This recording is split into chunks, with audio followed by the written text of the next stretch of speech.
दोस्तों, इतिहास में कई ऐसे मोड़ आते हैं जो इतिहास के साथ साथ दुनिया की यादों को वीरता और कहानियों में अमिट छाप छोड़ जाते हैं। दोस्तों, हल्दी घाटी का युद्ध आज़ादी की आकांक्षा का परिणाम था। यह युद्ध बहुत कम समय तक चला, लेकिन वीरता के अनेकों पात्र इसमें दर्ज हैं। 12 जून दोपहर में हुआ ये युद्ध इतिहास की चमकती स्मृतियों की तरह कायम है। दुनिया के इतिहास में कम ही ऐसी रणभूमियां हैं जो हल्दी घाटी की तरह प्रसिद्ध हुई और वीरता और बलिदान के इतिहास का मुखर प्रतीक बनी। यही कारण है कि बहुत कम समय तक चलने वाला यह युद्ध आज तक बलिदान और वीरता की प्रति स्मारक है, जिसे आज हर भारतीय नमन करता है। हल्दी घाटी से पहले भी ऐतिहासिक युद्ध हुए थे, वो राजनीतिक दृष्टि से महत्वपूर्ण रहे। वीरता की बात करें तो यह अनोखा उदाहरण है सिर्फ हल्दी घाटी का युद्ध। भारतीय इतिहास में हल्दी घाटी से पहले तराई, खानवा और पानीपत का युद्ध ऐतिहासिक और युद्ध कला की दृष्टिकोण से महत्वपूर्ण थे। उन्होंने इतिहास को नए मोड़ दिए थे, किंतु जहाँ तक शौर्य, पराक्रम और समर्पण का प्रश्न, हल्दी घाटी का युद्ध इन सबसे बढ़कर और अलग था। इस युद्ध में ऐसी क्या बात थी जिसके कारण यह 400 वर्ष बाद भी बलिदान की प्रेरणा का प्रतीक बना हुआ है। इस युद्ध के स्मृति दिवस 18 जून पर उन बिंदुओं पर विचार करना उपयुक्त होगा जिसके कारण हल्दी घाटी की मिट्टी इतिहास में वीरभूमि की तरह दर्ज हो चुकी है। इतिहासकारों के अनुसार हल्दी घाटी का युद्ध मात्र 5 घंटे चला था, लेकिन इस थोड़े से समय में महाराणा प्रताप के स्वतंत्रता प्रेम, झालामाना की स्वामी भक्ति, ग्वालियर नरेश राम सिंह तंवर की अटूट मित्रता, हकीम का सूरी का बलिदान, बनवासी पूजा का पराक्रम, भामशाह का सब कुछ दान देना, शक्ति सिंह का विलक्षण भ्रात प्रेम और महाराणा प्रताप के घोड़े चेतक का पावन बलिदान से हल्दी घाटी का कण कण भींगा हुआ लगता है और यहाँ आने वाले प्रत्येक जन श्रद्धालुओं को नमन करने के लिए प्रेरित करता है। हल्दी घाटी का युद्ध इतिहास में इसलिए भी सुनहरी रेखाओं में सजा है क्योंकि यह युद्ध उस समय के विश्व के सबसे शक्तिशाली शासक अकबर के विरुद्ध लड़ा गया संग्राम था। अकबर को हल्दी घाटी के इस युद्ध से पूर्व कल्पना भी नहीं थी कि एक छोटा सा मेवाड़ राज्य, उसका शासन राणा प्रताप इतना भयंकर संघर्ष कर सकेगा। इतिहास साक्षी है कि प्रताप ने न केवल जमकर संघर्ष किया, बल्कि मुगल सेनाओं की दुर्गति कर इस तरह भागने को मजबूर किया कि अकबर ने फिर कभी मेवाड़ की ओर मुंह नहीं किया। प्रताप की इस सफलता के पीछे उनके प्रति प्रजा का प्यार और सहयोग प्रमुख कारण था।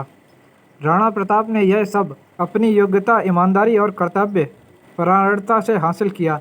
प्रजा का प्यार ही था कि हल्दी घाटी में केवल सैनिक और राजपूत ही नहीं लड़ रहे थे, बल्कि बनवासी, ब्राह्मण, वैश्य आदि सभी वर्गों ने स्वतंत्रता के लिए संग्राम में अपना बलिदान दिया। यह आश्चर्य हो सकता है कि एक मुस्लिम शक्ति को ललकार देने के लिए इस संग्राम में प्रताप ने अरावल दस्ते में हकीम खां सूरी को आगे रखा। यानी यह इस बात का प्रतीक भी है कि राणा प्रताप धर्म, जाति नहीं, योग्यता और विश्वसनीयता को प्रमुखता देते थे। बहुत कम लोगों को यह पता होगा कि प्रताप की सेना के एक भाग का नेतृत्व जहां वैश्य भामशाह के हाथों में था, तो पहाड़ी पर मुगलों के रोकने के लिए मेवाड़ के बनवासी और उनके मुखिया ने अपना सब कुछ दांव पर लगा दिया था। महाराणा प्रताप का यह युद्ध एक शासक का दूसरे शासक के विरुद्ध नहीं, बल्कि मुगल साम्राज्यवाद एवं मेवाड़ की स्वतंत्रता के बीच था और इसमें मेवाड़ की आज़ादी की चिरंतन आकांक्षा की विजय हुई। इस युद्ध में अकबर का लेखक एवं इतिहासकार अल-बहादुनी भी था। अल-बहादुनी ने भी प्रत्यक्ष रूप से राणा के सैनिकों की तारीफ की। हल्दी घाटी के युद्ध में कई स्थानों पर ऐसी घटनाएं भी घटित हुईं जिन्हें देखकर लगता था कि यह मातृभूमि ही नहीं बल्कि श्रेष्ठ जीवन मूल्य के संदेश देती पावन स्थली है। इस बात को कौन भूल सकता है जब प्रताप मुगल सेनापति मान सिंह को निहत्था पाकर जीवन दान देकर छोड़ देते हैं। यही वह भूमि है जहाँ झालामान अपने स्वामी की रक्षा करने के लिए उनका राजमुकुट स्वयं धारण कर बलिदान दे देता है। इसी युद्ध स्थली की माटी इस बात का भी गवाह है कि प्रताप के सेनापति हाकिम खां सूरी अपनी अंतिम सांसों में खुद से मेवाड़ की विजय की दुआ करते हैं। यही वह स्थान है जहां कभी भाई भाई का दुश्मन था, लेकिन मोर्चे पर वो मनमुटाव के बावजूद अपने भाई की प्राणों की रक्षा करते हैं। ऐसा हुआ जब शक्ति सिंह अपने भाई की प्राणों की रक्षा के लिए आगे बढ़ाए। इस भाई प्रेम के लिए शक्ति सिंह को अकबर की नाराजगी भी झेलनी पड़ी थी। हल्दी घाटी की इस पावन युद्ध स्थली को न केवल हिंदू लेखकों ने वरना अनेक मुस्लिम इतिहासकारों ने भी जमकर प्रशंसा की। युद्ध भूमि में उपस्थित अकबर के दरबारी लेखक बहादुरी के वृतांत में भी राणा प्रताप के अनेक साहसी साथियों का त्याग, बलिदान और शौर्य का बखान मिलता है। श्याम नारायण पांडे ने युद्ध का जीवित वर्णन इस प्रकार किया है कि 18 जून 1576 को सूर्य प्रतिदिन की भांति उदित हुआ एक और अपने प्रिय चेतक पर सवार महाराणा प्रताप स्वतंत्रता की रक्षा के लिए अटे थे, तो दूसरी ओर गांव में मुगलों की ओर से लड़ने आए मानसिंह पड़ाव डाले था। सूर्योदय के 3 घंटे बाद मानसिंह ने राणा प्रताप की सेना की था लेने के लिए अपनी एक टुकड़ी घाटी के मुहाने पर भेजी। यह देखकर राणा प्रताप ने युद्ध प्रारंभ कर दिया। फिर क्या था, मानसिंह तथा राणा प्रताप की सेनाएं परस्पर भिड़ गईं। लोहे से लोहा बज उठा, खून के फव्वारे छिटकने लगे, चारों ओर लाशों के ढेर लग गए। राणा प्रताप के वीरों ने हमलावरों के छक्के छुड़ा दिए। यह देखकर मुगल सेना ने तोपों के मुंह खोल दिए। ऊपर सूरज तप रहा था तो नीचे तोपें आग उगल रही थीं। प्रताप ने अपने साथियों को ललकारा, साथियों छीन लो इनकी तोपें। धर्म व मातृभूमि के लिए मरने का अवसर बार बार नहीं आता। महाराणा प्रताप के वीर योद्धा यह सुनकर पूरी ताकत से शत्रुओं पर पिल पड़े। महाराणा प्रताप की आंखें युद्ध भूमि में देश और धर्म के द्रोही मानसिंह को ढूंढ रही थीं।